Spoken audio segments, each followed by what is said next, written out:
하나님의 말씀 같이 보겠습니다.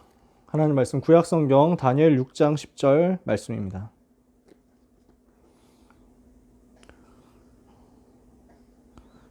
(6월) 둘째 주 학원복음화 말씀 본문 구약성경 다니엘 6장 10절 한 절의 말씀 찾으셨으면 다 같이 읽겠습니다.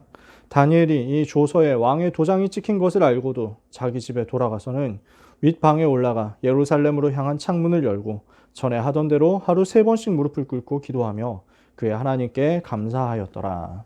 아멘. 오늘 우리에게 주시는 말씀 다니엘이 미리 가진 것입니다.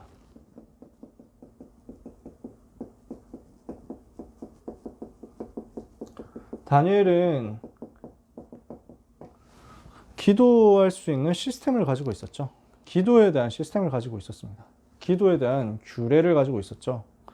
이 비밀을 어릴 때부터 가지고 있었습니다. 포로로 끌려온 소년이었을 때부터 기도에 대한 실제 비밀을 가지고 있었고, 나이가 아주 많아서 이제 국무총리가 되고 인생 마무리할 그 단계 속에서 위기를 만났을 때도 여전히 가지고 있었습니다. 이것을 여러분이 가질 수 있다. 반드시 여러분이 현장에서 승리하게 될 것입니다. 왜 우리에게 이 힘이 필요합니까? 현장에서 우리는 많은 인간관계에 대한 문제를 겪게 되거든요. 현장에서 저는 이런 부분들을 랩런트들이 고민하는 걸 참 많이 보게 됐습니다. 많은 사람들이 인간관계 문제 때문에 어려움을 겪고 있어요. 사실은 좀 그럴 수밖에 없는 부분이 있습니다. 그래서 어떻게 어려움 겪냐니까 되게 고생을 하더라고요. 왕따 당하지 않도록. 일단 왕따 너무 심해. 너무 문제가 많습니다. 이런저런 것들 때문에 따돌리더라고요. 이러니까 전부 눈치를 봐야 돼요. 많은 사람들이 이것 때문에 눈치 봐야 되고 신경 써야 되고, 그러니까 튀지 않도록 관리를 해야 돼. 이게 너무 힘든 거죠. 인간관계 때문에 분위기 맞추고 이러니까 늘 눌릴 수밖에 없어요. 왕따를 실제 당하는 것도 골치 아프지만 안 당하기 위해서 되게 많이 신경 쓰고 눈치 보고 하니까 전부 인간관계 프레셔에 짓눌려 있더라고요. 진짜 그런 사람을 저는 많이 봤어요. 랩런트들이 이게 너무 심해요. 학교 안에서. 학교 안에 파벌, 정치, 이게 진짜 너무 심해. 이러니까 이쪽에 그 메인스트림에 끼지 않으면, 그 인싸 그룹에 끼지 않으면 저절로 왕따 비슷하기도 해가지고 학교 생활 자체가 너무 힘든 거야. 급식 같이 먹을 사람도 없어. 그러니까 얼마나 마음이 좀 그렇습니까? 그래서 혹시라도 인싸들 틈에서 벗어나지 않도록 하기 위해서 인스타 관리해야지, 카톡 프사 이런 것도 관리해야지, 뭔가 뭐 그 나오면은 흐름 같이 맞춰주기 위해서 재미도 없는데 같이 웃어줘야지, 취미도 안 맞는데 하는 척 해야지, 이러면서 혹시라도 거슬리지 않을까. 인싸 중에 인싸가 있잖아. 그러니까 걔한테 잘못 보이지 않도록 하기 위해서 너무 애를 써야 되는 거야.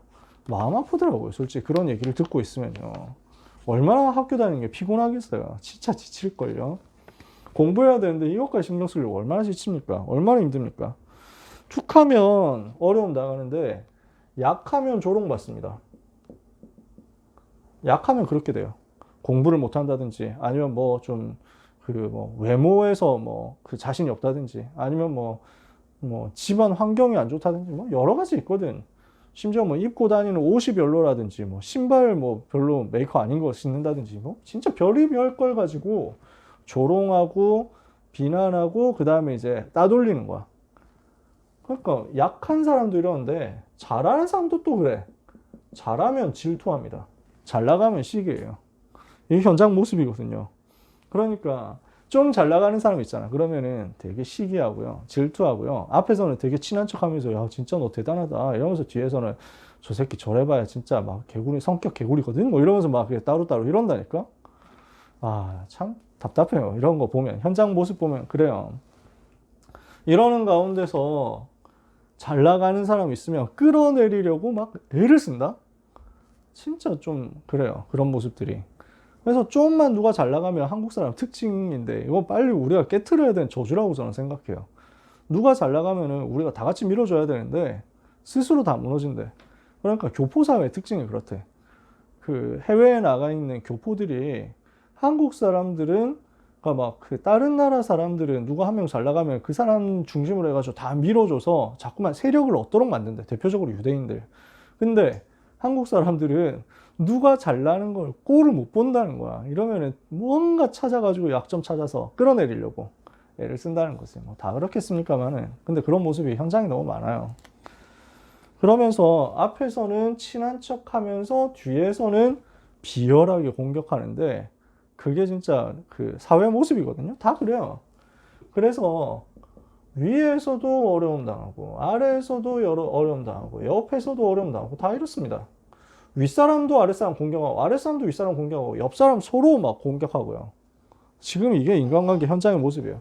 왜 그럴까요? 이유가 뭘까요? 이런 문제가 현장에 꽉 차 있는데 이유가 뭐냐? 성경에 당연히 썼습니다. 그럴 수밖에 없는 이유를 썼습니다. 요한복음 8장 44절 마귀 자녀니까요. 모든 불신자는 마귀 자녀거든요. 근데 마귀라는 존재가 뭐 하는 존재입니까? 이간질하는 자잖아요. 그러니까 그는 처음부터 살인한 자여 진리가 그 속에 없으므로 진리에 서지 못하고 거짓을 말할 때마다 제 것으로 말하나니 이는 그가 거짓말장이요 거짓의 아비가 되었습니다. 그래서 거짓말을 해가면서 남을 무너뜨리고 남을 시기하고 질투하고 자기가 그 자리에 올라가고 싶어하고 원래 마귀란 놈이 그랬어요. 그러니까 지가 하나님 되겠다고 그렇게 올라가면서 막 수를 쓴 거 아니야. 완전 무너졌지만. 그래서 마귀라는 이름 자체가 이간질하는 자니까 이간질하는 마귀의 자녀인데 이렇게 인간관계 문제 올 수밖에 없잖아요. 그게 현장 모습이거든요. 사람들 어떻게 돼 있습니까? 그래서 이 마귀한테 잡혀 있으니까 마태복음 12장 25절에 스스로 분쟁하는 나라마다 서지 못할 것이요. 그랬습니다. 그러니까 스스로 자꾸 분쟁하고 갈등하는 거야. 시기하는 거야.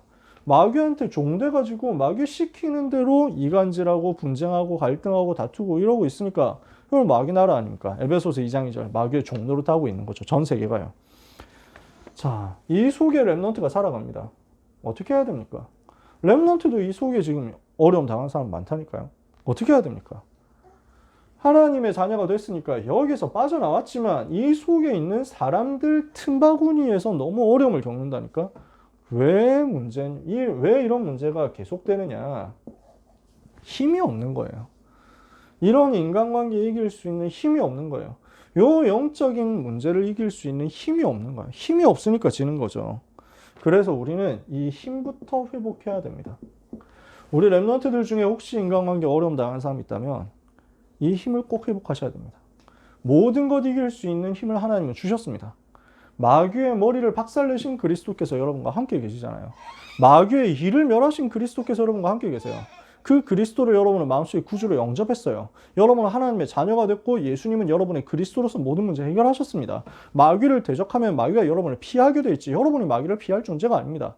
하나님이 여러분과 함께 하시는 증거를 여러분은 얻고 누리고 승리할 수 있는 존재고 승리해야만 되는 존재입니다. 그 힘의 능력을 실제로 영적으로 회복해서 현장으로 가라는 거예요. 그러면 여러분, 저는 장담할 수 있습니다. 이 인간관계 문제가 여러분에게 문제가 되지 않습니다. 인간관계 문제가 여러분을 누를 수 없습니다. 하나님의 자녀가 인간관계에 눌리지 않는다. 왜? 오히려 그것을 정복하게 되니까. 어떤 환경과 사람 속에 처한다고 할지라도 그 현장에서 눌리는 것이 아니라 누릴 수 있고요. 고난당하면서 죽임을 당하는 게 아니라 끝까지 살아남고 오히려 그 현장을 살리고 그 현장을 장악하고 정복하는 거예요. 요 힘 가진 사람이 다니엘이었다는 거죠. 아무도 도와주지 않는 상황이었어요. 다니엘은. 그렇죠. 아무도 다니엘 안 도와줬어요. 다니엘 포로 소년이었다니까요. 그러니까 아무 배경도 없어요. 그러면서 라이벌들 막 꽉 찼어요. 누가 자기를 도와주려고 우호적으로 나서는 사람이 있냐? 그런 것도 없다니까. 근데 그 속에서 완전 승리했어요. 다니엘이 이 힘을 가지고 있었기 때문입니다. 다니엘은 미리 보고 시작했죠. 무엇을 미리 봤습니까? 여러분 잘 아시잖아요. 뜻을 정했습니다. 다니엘 1장 8절에 다니엘은 왕의 진미와 마시는 포도주로 자기를 더럽히지 아니하리라 이렇게 한 거예요. 왜 이렇게 뜻을 정할 수 있었냐? 포로되어 온 상황을 정확하게 본 거죠. 정확한 문제 인식을 한 겁니다. 왜 이 문제가 왔냐?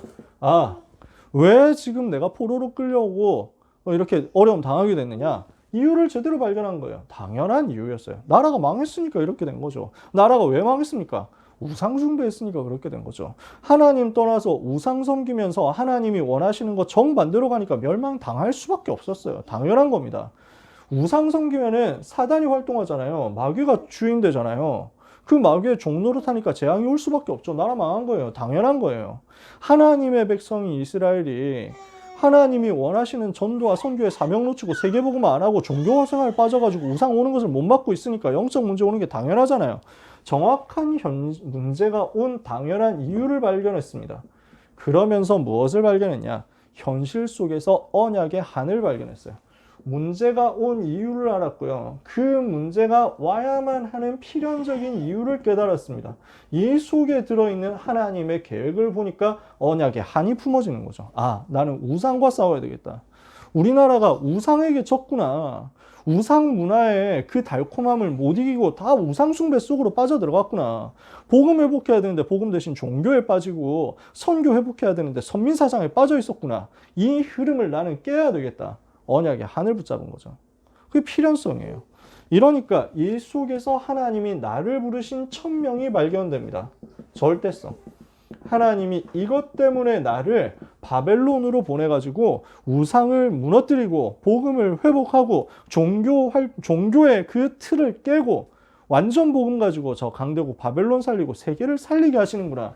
나를 부르신 하나님의 이유가 발견되는 거예요. 그러면 이거 발견한 사람 아무도 못 막는 거죠. 이게 지금 뜻을 발견한 다니엘이란 말이에요. 이 뜻을 발견한 다니엘이, 뜻을 정한 다니엘이 이것을 가지고 구체적인 기도 실천을 하게 됩니다. 그게 뭐예요?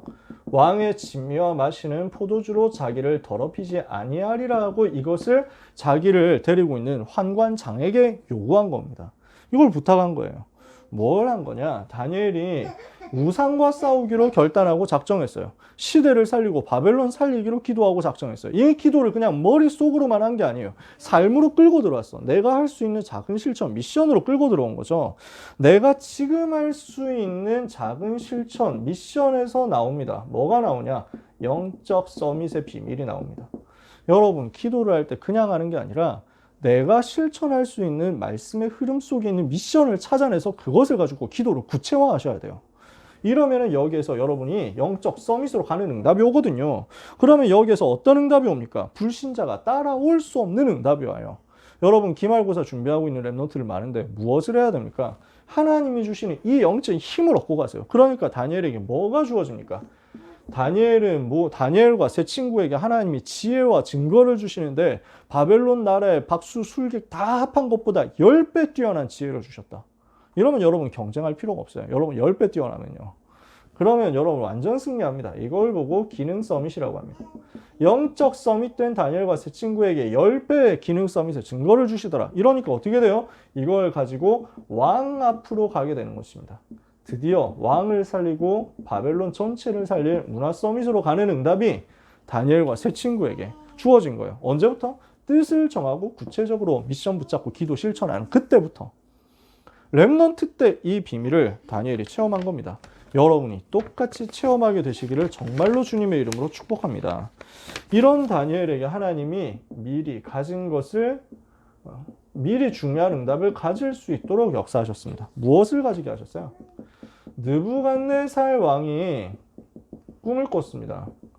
바벨론 전 나라를 다스리는 왕이잖아요. 이 사람이 꿈을 꾼 거예요. 근데 아무도 해석을 못하는 거야. 엄청난 꿈을 꿨는데 이 꿈이 뭔지, 이 꿈의 의미가 뭔지를 모르는 정도가 아니라 이 꿈 자체를 잊어버린 거야. 어떻게 합니까? 완전 막막한 거예요. 여러분 그럴 때 없습니까? 되게 뭔가 구체적으로 대단한 꿈을 꿨는데 뭔가 막 이렇게 신박한 꿈을 꿨는데 진짜 말할 거 많은데 일어나가지고 와 진짜 오늘 대박 꿈 꿨는데 이거 얘기해야지 하는데 한 10분 있다 까먹어. 그렇더라니까. 여러분 느부갓네살 왕이 이렇게 되는 거예요. 이러니까 지금 갈등되는 겁니다. 그 꿈 진짜 이거는 진짜 레알인데 이거는 진짜 이거는 반드시 해석해야 되는데 이거 진짜 이거 안 돼 뭐 이러면서 있는 거예요. 근데 아무도 해석 못 해주거든. 그럼 열받은 느부갓네살이 해석 못 해주는 사람 다 필요 없다 다 죽여라 이렇게 됐거든. 그때 다니엘이 일어나가지고 답을 준 겁니다. 임금님이 꾼 꿈은 이것이었습니다. 답을 주죠. 그리고 앞으로 되어질 미래를 이야기하는 것이나 미래에 대한 답을 줘요. 그리고 이 미래 가운데 결국 만왕의 왕 만주의 주로 오실 그리스도께서 모든 문제 해결자 되시고 그 그리스도의 나라가 온 세상을 정복하게 될 것입니다. 복음으로 답을 준 거예요. 느부갓네살이 다니엘 앞에 절했다니까요. 자, 다니엘 5장에 보니까 느부갓네살 이후에 시간이 많이 흘러가지고 벨사살이라는 사람이 왕이 됩니다. 아마 그 느부갓네살 이후 한 6대째 되는 임금이었던 것 같아요. 제가 이거 할 때마다 그 이제 이름을 다 외울 수가 없으니까, 바벨론 왕들 이름을 다 외울 수 없으니까 자료 찾아가지고 하는데 지금 외워가지고 할 수는 없고, 그래서 그 나도니두스가 하여튼 막 그런 사람이었어. 그 사람이 왕을 하다가 자기 아들 벨사살을 공동 통치자로 임명을 하고 자기는 전쟁터에 나가서 전쟁을 하는 거야. 그러는 가운데 벨사살이 정식으로 왕이 되는 순간이 온 거죠. 그때 뭘 합니까? 잔치를 벌입니다. 왕궁에서 잔치 벌이면서 너무 그 교만에 빠진 거예요. 그러면서 예루살렘 성전에서 가져온 성물에다가 술을 담아가지고 마시면서 타락에 빠집니다. 이러니까 하나님이 엄청 싫어하시겠죠.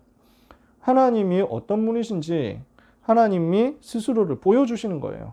여러분, 하나님은 자기 영광을 우상에게 빼앗기시는 하나님이 아닙니다. 하나님은 영광을 빼앗기시는 하나님이 아니에요. 우리는 하나님께만 영광을 돌려야 돼요. 하나님의 영광이 땅에 떨어진다. 여기에 대해서 여러분은 분개할 수 있어야 돼요. 하나님의 영광이 땅에 떨어졌을 때 반드시 재앙이 옵니다. 왜? 하나님은 자기 영광 빼앗기지 않기 때문에 이 사실에 대해서 증명하시려고, 여호와가 어떤 하나님이신지 증명하시려고. 벨사살이 잔치하고 있는데 완전 갑분싸 되는 사건이 벌어지죠. 손가락 나타나가지고 벽에 글 쓰는데 아무도 해석이 안 돼. 여러분 생각해 보세요. 잘 놀고 있는데 파티하고 있는데 갑자기 손목 하나 나타나가지고 둥둥 떠서 여러분이 알 수 없는 글 쓴다. 여러분 심장 먹겠어 안 먹겠어? 진짜 호러 그 자체잖아. 이 상황에서 벨사살 완전 겁먹고 이거 해석할 사람 없냐? 아무도 해석 못하는데 다니엘이 일어난 거죠. 정확하게는 벨사살 임금의 태후가 있습니다. 모후가 있어요. 이 사람이 선왕 때 섬겼었던 다니엘이라는 나이 많은 신하가 있는데 이 사람한테 물어보면 답이 있을 거다. 이 사람은 알 수 있다. 그래가지고 벨사살의 글씨를 해석해 줍니다. 다니엘 불려와가지고 뭘 해석합니까? 이 잔치 자리에서 한 짓이 무엇이었는지 하나님이 아시고 이 사건에 대해서 판결하신 것이다 하면서 쭉 얘기를 해줍니다.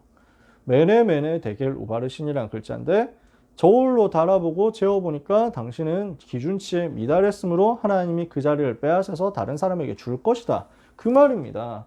이 잔치 자리에서 당신은 하나님이 보실 때 심판받기로 확정이 된 것입니다 하고 선언을 합니다. 심판을 선고합니다.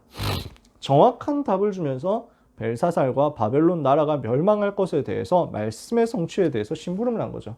이사야 43장에 바벨론 나라가 어떻게 망할 것이다 하는 예언이 되었는데 그 예언이 그대로 성취돼서 이날 밤에 바벨론 나라가 멸망하고 벨사살 왕은 죽임을 당하죠. 그리고 다리오라는 사람이 왕이 되잖아요.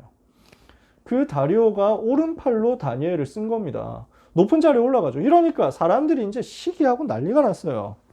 다리오 임금이 왕이 됐는데 페르시아 나라가 이제 정권을 잡고 페르시아 나라 시대가 되고 왕 바뀌었으니까 정권 바뀌었으니까 사람도 바꿔야지 하는데 아니 다니엘 이 사람이 지금 계속 리더를 하고 있단 말이에요. 저 사람은 바벨론 나라 시대 때 사람인데 왜 지금도 계속 높은 자리 하냐 이러면서 밑에 있는 사람들 옆에 있는 사람들 동료를 막 엄청 시기하고 질투하고 이러면서 약점 찾고 공격하고 난리 난 거예요. 그 사건은 여러분이 잘 아시잖아요. 이렇게 해서 다니엘을 공격하는데 여호와 하나님 섬기는 것을 가지고 공격해서 결국 사자굴에 집어넣기로 합니다. 왕 외에 다른 신에게 기도하면 사자굴에 넣읍시다. 이런 법을 만들어가지고 통과를 시킨 거야. 다니엘을 어떻게 합니까? 그 왕의 조서에 어인이 왕의 도장이 찍힌 것을 알고도 자기 집으로 돌아가서 하루 3번씩 창문을 열어놓고 예루살렘을 향하여 그의 하나님 여호와께 감사하면서 기도했다. 결국 어떻게 됩니까? 사자굴 속에 들어가잖아요. 근데 그 사자굴 속에 들어간 다니엘을 보면서 다리오가 엄청 통곡하면서 막 구슬프게 막 얘기를 하잖아요. 제발 너의 하나님이 너를 살려주시기를 바란다 하면서 막 다리오 임금도 원하는 게 아니었거든. 근데 이렇게 돼버렸어. 다음날 갔습니다. 네가 항상 섬기는 너의 하나님이 너를 사자의 입에서 구하시기에 능하셨느냐 이랬더니 굴 속에 소리가 들리잖아요. 왕이여 왕은 만세주를 하옵소서. 어젯밤에 내가 섬기는 하나님의 천사가 와서 사자의 입을 봉하였으므로 사자가 나를 해하지 못하였나이다. 하나님이 주의 천사를 보내사 전도자 다니엘을 보호하시는 것입니다. 다니엘은 무엇을 가지고 있었던 거예요? 왕에게 줄 수 있는 답을 가지고 있었던 거예요. 여러분, 오늘 뜻을 정하고 기도 실천하는 가운데 왕에게 줄 수 있는 답을 렘넌트 때 미리 준비하고 가지는 응답을 꼭 받게 되시기를 바랍니다. 이 답을 가지고 있으니까 언제든지 살리는 응답을 받은 거예요. 왕을 살리고 많은 사람 살리는 응답 받은 거예요. 이러니까 이 다니엘은 어디를 가든지 정복하는 겁니다. 답 가지고 있죠. 힘 가지고 있죠. 이러니까 이 인간관계 문제에서 안 눌리는 거예요. 눈치 볼 이유가 없습니다. 답 가지고 있으니까. 내가 가지고 있는 이 복음의 답 아니면 살 사람 없어요. 이 복음 아니면 멸망에서 못 빠져나온다니까. 이 답을 가지고 있으니까 비굴해질 이유가 없습니다. 눈치 볼 이유가 없습니다. 모든 사람 다 살리고 겸손하게 도와주는데, 그러나 뭔가 중요한 상황이 왔다. 비겁하지 않고 비굴하지 않고 당당하게 일어나서 오직 예수라고, 오직 그리스도라고, 오직 여호와만이 참신이라고 선언하고 선포한 겁니다. 그렇게 당당히 승리한 자신의 복음을 가지고 있는 다니엘에게 하나님은 시대 살리는 응답을 맡기시는 거예요. 이렇게 하고 있으니까 어떤 응답이 옵니까? 하나님이 이후에 이렇게 응답받고 있는 다니엘에게 세계복음을 할 수 있는 응답들을 쏟아 부으시는 겁니다. 어떤 식으로 응답이 오죠? 70년짜리 응답이 와요. 이게 무슨 말이냐? 이스라엘 나라가 멸망당하고 유다 나라가 멸망당해서 바벨론의 포로로 끌려오게 될 그때 하나님이 메시지를 줍니다. 예레미야 선지자를 통해 가지고 70년이 지나고 나면은 자기 땅으로 포로에서 돌아와서 성전을 짓게 될 것이다. 회복하게 될 것이다. 여기에 대한 메시지를 줬어요. 이것을 다니엘이 기도하다 찾아낸 거죠. 다니엘 9장 1절을 보니까 예루살렘 회복할 때까지, 성전 회복할 때까지 70년 걸릴 것이다. 70년 후에 회복하게 될 것이다 했던 예레미야 선지자의 메시지를 자기가 깨달았다. 근데 지금 70년이 거의 다 돼가는데 응답이 안 온단 말이에요. 이걸 두고 단식하면서 하나님 앞에 복음을 회복함으로써 이 말씀이 성취되는 그 일을 위하여 생을 걸고 내가 기도해서 응답받겠다. 완전 기도 집중 속으로 들어갑니다. 이 기도가 다니엘 9장에 나와요. 이 다니엘의 기도에 하나님이 응답하시잖아요. 결국 70년 만에 포로된 데여서 돌아가게 됩니다. 어떻게 했길래 이게 가능했습니까? 다니엘을 통해서 많은 제자들이 일어납니다. 다니엘을 통해서 많은 다민족 이방인들이 복음받고 회복되고 돌아오는 역사가 일어납니다. 그렇게 하는 가운데 렘넌트들이 일어나가지고 다음 시대에 책임질 수 있도록 복음으로 준비가 되게 됩니다. 이런 일들이 벌어지는 현장이 회당이었습니다. 다니엘 시대 회당이 만들어졌다니까. 다니엘이 만들었는지 누가 만들었는지 모릅니다. 그러나 확실한 건 다니엘 시대 회당이 있었고 이 회당을 통해서 이런 일들이 일어났다는 거예요. 이게 쌓여지니까 하나님이 어떻게 하십니까? 렘넌트가 회복돼서 언약 붙잡고 기도하고 있으니까 하나님은 포로된 데여서 돌아가서 성전을 회복하는 응답을 다니엘 이후에 허락하시는 거예요. 언제 일어났습니까? 고레스 왕 원년 때 일어났습니다. 고레스 왕이 페르시아 왕으로 정식으로 즉위를 해가지고 첫 번째 해에 제일 먼저 내린 명령이 유다 백성들은 자기 고향으로 돌아가서 성전 지어라 이거였어요. 이것을 명령한 사람이 고레스고 고레스 왕이 원년에 이것을 한 건데 메시지를 한 건데 그때 다니엘이 어디 있었냐는 거예요. 다니엘 1장에 제일 끝에 보면 뭐라고 나옵니까? 다니엘은 고레스 왕 원년까지 있으니라. 다니엘이 거기 있었을 거란 말이에요. 70년짜리 응답이 회복된 겁니다. 그 정도가 아닙니다. 다니엘을 통해서 500년짜리 응답이 옵니다. 이게 무슨 말이냐? 다니엘이 BC 530년 정도까지 아마 살았을 것이다. 이렇게 대충 추측을 합니다. 그러면은 그 530년 이후에 누가 오십니까? 그리스도, 예수님이 오시잖아요. 예수님 오실 때까지 500년 좀 넘는 세월이 필요합니다. 그동안 지속할 오실 메시아 바라보는 복음 운동이 다니엘을 통해서 끊어지지 않고 회복이 돼서 현장으로 후대로 전달돼서 연결된 거예요. 다니엘이요. 다니엘 2장에서 느부갓네살의 꿈 해석해주면서 복음 얘기합니다. 그뿐만이 아니에요. 다니엘 7장에 다니엘 8장에 다니엘이 꿈 해석해주면서 또 오실 메시아에 대해서 아주 구체적으로 설명합니다. 다니엘 7장 14절에 만왕의 왕으로 오실 그리스도에 대해서 정확하게 미래를 보고 얘기했습니다.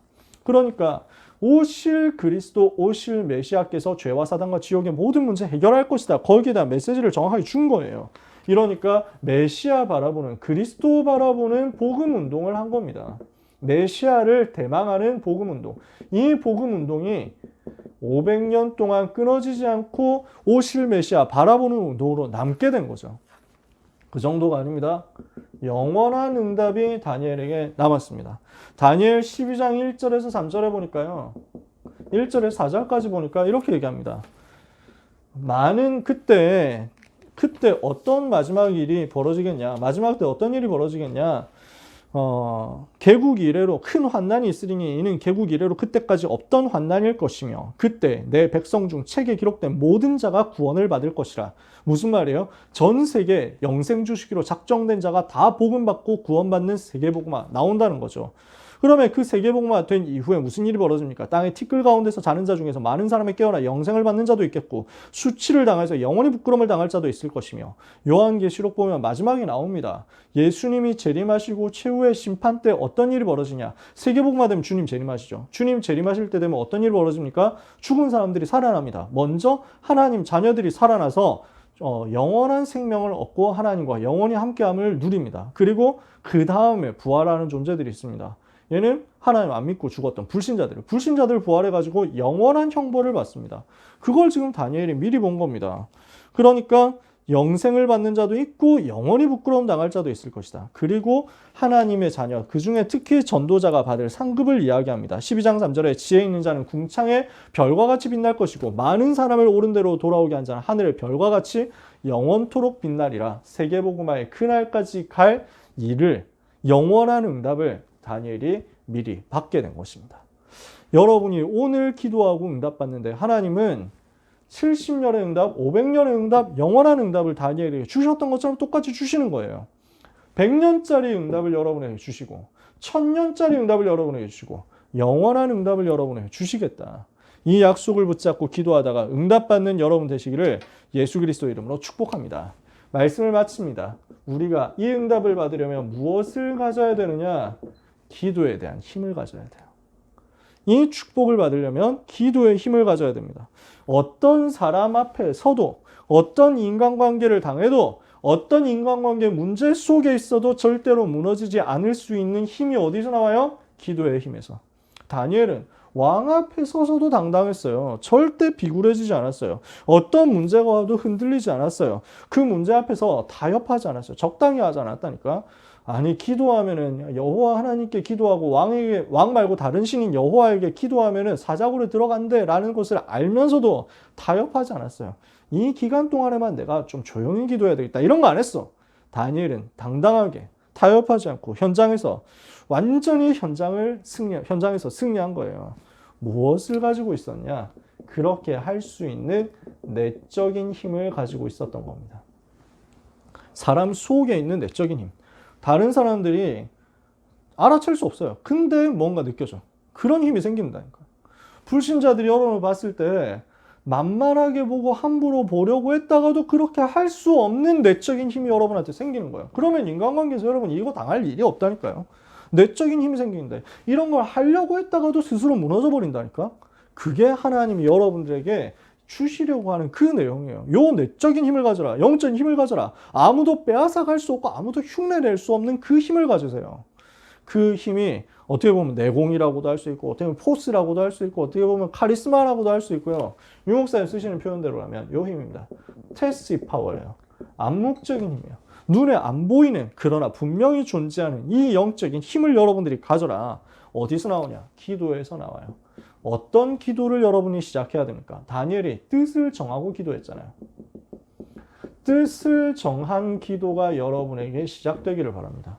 언약 제대로 붙잡고 기도 제목 정확하게 잡고 기도하시라고요.